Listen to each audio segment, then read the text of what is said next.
Звонко Митков е сменет од раководното место во секцијата на Македонија ПАД во Кочани, а Лазар Настевски како раководител на Фондот за здравство е најновата жртва на новиот бран на власта на територијата на општина Кочани. Промените стигнаа и до управата за јавни приходи во Виница. Инаку, откако тргна новиот бран на владеачката партија, поголем дел од раководната гарнитура е под стрес. Неизвестноста кој раководител и од која функција ќе биде разрешен им го расипа комодитетот на поединци.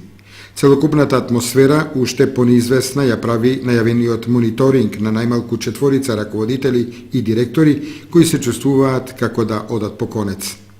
Во секој случај новиот бран кој ја заплисна Македонија ќе донесе уште некоја смена на раководен кадар и во Кочани, зашто во партиски кругови веќе се шпекулира.